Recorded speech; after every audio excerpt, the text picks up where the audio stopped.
Hello दोस्तों, स्वागत है आपका अपने YouTube channel target for Hindi teacher पर। तो कल हमने पढ़ा था समास की परिभाषा, भेद, उदाहरण। हमने कल 2 समास पढ़ लिए थे, अव्ययी भाव समास और तत्पुरुष समास। तो आज हम अगला समास पढ़ेंगे, द्विगु समास। तो आपको अगला समास समझने के लिए पहले पिछली वीडियो देखनी पड़ेगी, तभी आप अगला समास समझ सकते हो। तो चलिए शुरू करते हैं आज का समास, जो कि है द्विगु समास। एक बार जान लेते हैं कि कितने समास हैं। तो पहला समास है अव्ययी भाव समास। मैंने कल ही बताया था कि जिस समास का पहला पद प्रधान हो और वह अव्यय हो और दोनों मिलकर वह संपूर्ण क्या बन जाता है, अव्यय। जैसे यथा और मति, जब ये दोनों मिल जाते हैं तो यह अव्ययी बन जाता है। तो यह कौन सा समास है, अव्ययी भाव समास। तत्पुरुष समास देखेंगे, जिस समास का उत्तर पद यानी कि दूसरा पद प्रधान हो और पहला पद गौण हो, उसे तत्पुरुष समास कहते हैं। जैसे तुलसीदास कृत, अर्थात तुलसी द्वारा रचित। तो आज हम जो समास पढ़ेंगे वह है द्वंद्व समास, बहुव्रीहि समास, द्विगु समास और कर्मधारय समास। तो चलिए शुरू करते हैं अगला समास, जो कि है द्वंद्व समास। तो द्वंद्व समास की परिभाषा है कि जिस समस्त पद के दोनों पद प्रधान या समान महत्व रखते हैं वहाँ पर द्वंद्व समास होता है। और प्राय क्या होता है कि दोनों पदों के बीच में योजक चिन्ह का प्रयोग होता है तथा और समुच्चय बोधक शब्द का लोप होता है। यानी कि वहाँ पर और आना चाहिए था, जो कि लुप्त हो गया है। जैसे इसमें उदाहरण में दिया है पाप और पुण्य। देखिए, जो इसमें उदाहरण दिया है पाप पुण्य, दोनों में योजक चिन्ह लगा है और का लोप है, अर्थात यहाँ पर कौन सा समास है, द्वंद्व समास है। यदि कभी भी ऐसा होता है कि दोनों के बीच में योजक चिन्ह ना लगा हो, लेकिन उस वाक्य, उस शब्द को पढ़ते ही आपको लगे कि इसमें योजक चिन्ह लगना चाहिए था या और शब्द लगना चाहिए था या शब्द लगना चाहिए था, तो वहाँ पर द्वंद्व समास होता है। इसमें बहुत सारे उदाहरण दिए हैं, जैसे सीता राम, सीता और राम, ऊंच नीच, ऊंच और नीच, खरा खोटा, खरा या खोटा, अन्न जल, अन्न और जल। तो याद रखेंगे कि जहाँ पर योजक चिन्ह लगा हो वहाँ पर द्वंद्व समास होता है। तो चलिए अब पढ़ लेते हैं द्विगु समास। जैसे द्विगु शब्द से ही पता चल रहा है द्वि अर्थात दो। तो इसमें एक महत्वपूर्ण बात है जो याद रखने योग्य है कि जिस समस्त पद का पहला पद संख्यावाची विशेषण हो उसे द्विगु समास कहते हैं। इसका पहला पद क्या होगा, संख्यावाची। शब्द से ही याद रहेगा क्योंकि द्विगु समास है। द्वि में क्या लगा है, द्वि अर्थात दो। तो वैसे ही इसको याद रखना बहुत ही आसान है। जैसे द्विगु अर्थात दो गौ का समाहार। तो इसमें याद रखने के लिए सिर्फ समास का नाम ही ज़रूरी है। समास के नाम से ही आप समास की पहचान बहुत आसानी से कर सकते हैं। आगे उदाहरण देखेंगे, त्रिलोक, 3 लोकों का समाहार।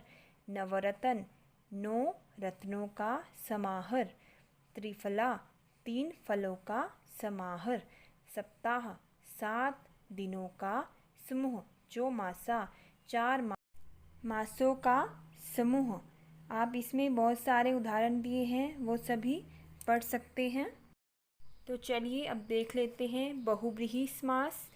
जिस समास के दोनों पद अप्रधान हो अर्थात प्रधान नहीं हो और समस्त पद के अर्थ के अतिरिक्त कोई सांकेतिक अर्थ प्रधान हो अर्थात कोई दूसरा ही अर्थ प्रधान हो, उसे बहुव्रीहि समास कहते हैं।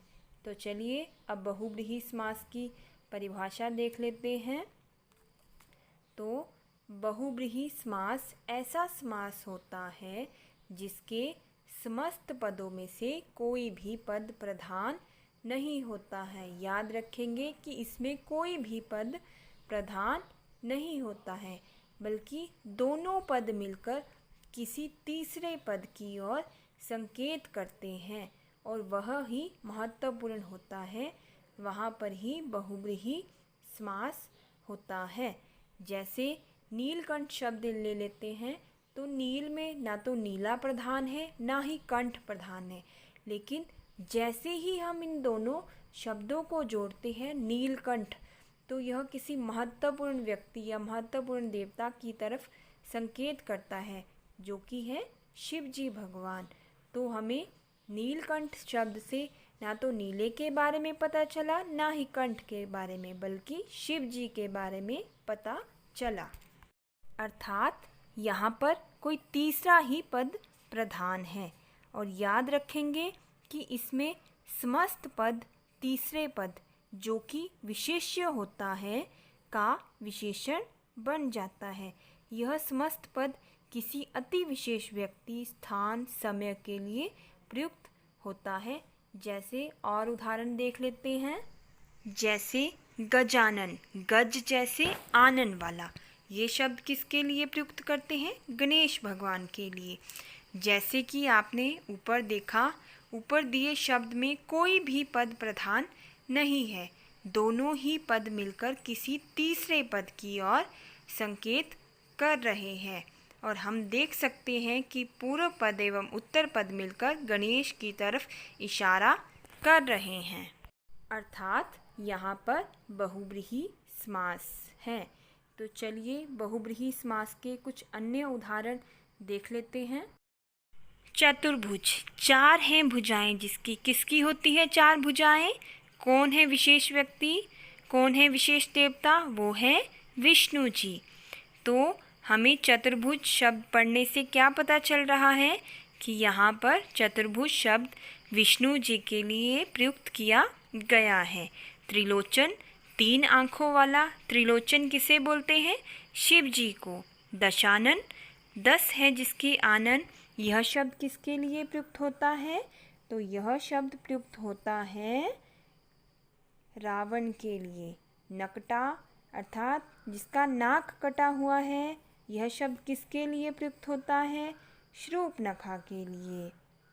ठीक है, तो ऐसे ही शब्द जो किसी तीसरे अर्थ के बारे में हमें बताए, वहाँ पर बहुव्रीहि समास होता है।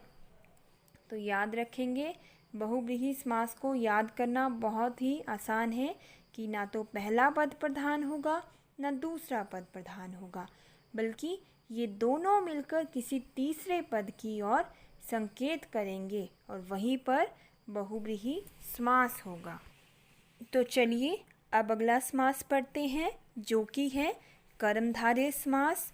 हम कर्मधारय समास की परिभाषा और उदाहरण देखेंगे। तो चलिए शुरू करते हैं। कर्मधारय समास, जिस समास का उत्तर पद प्रधान हो और पूर्व पद और उत्तर पद में विशेषण, विशेष्य अथवा उपमान और उपमेय का संबंध हो, वह कर्मधारय समास कहलाता है।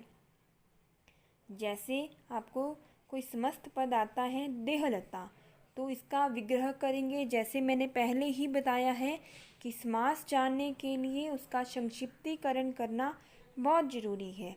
तो देहलता का हमने संक्षिप्तीकरण किया देह रूपी लता, तो हमें रूप शब्द से ही पता चल रहा है कि यहाँ पर उपमेय और उपमान की बात हो रही है।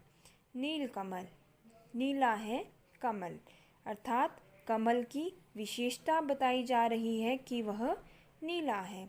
सज्जन, सत है जो जन, अर्थात जन की विशेषता बताई जा रही है कि वह सत्य है अर्थात अच्छा है।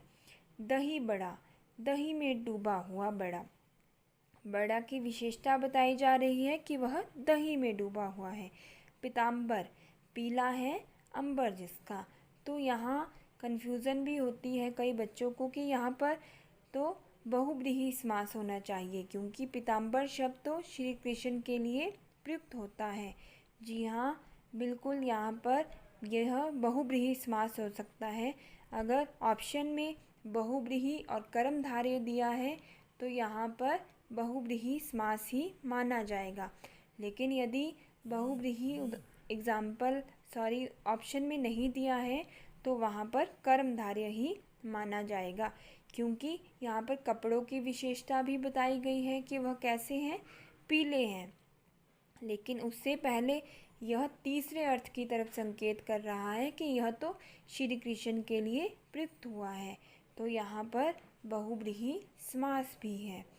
तो नरसिंह, नरों में सिंह के समान।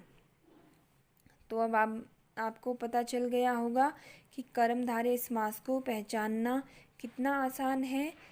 और याद रखेंगे कि कर्मधारय समास में विशेषण और विशेष्य, उपमेय और उपमान का क्रम बदल भी सकता है। कर्मधारय और बहुव्रीहि समास में क्या अंतर है, मैं आपको इसका स्पष्टीकरण करती हूँ कि कर्मधारय में समस्त पद का एक पद दूसरे का विशेषण होता है। इसमें शब्दार्थ प्रधान होता है, जैसे नीलकंठ, नीला कंठ। बहुव्रीहि में समस्त पद के दोनों पदों में विशेषण विशेष्य का संबंध नहीं होता है, अपितु वह समस्त पद ही किसी अन्य संज्ञादि का विशेषण होता है। इसके साथ ही शब्दार्थ गौण होता है और कोई भिन्नार्थ ही प्रधान हो जाता है, जैसे नील कंठ, नीला है कंठ अर्थात शिवजी भगवान। तो इन दोनों में अंतर करना बहुत ही सरल है। ऑप्शन के हिसाब से आप अपना उत्तर चुन सकते हैं। तो आई होप आपको मेरी यह वीडियो पसंद आई होगी। लाइक शेयर सब्सक्राइब ज़रूर करें। आपका बहुत बहुत धन्यवाद।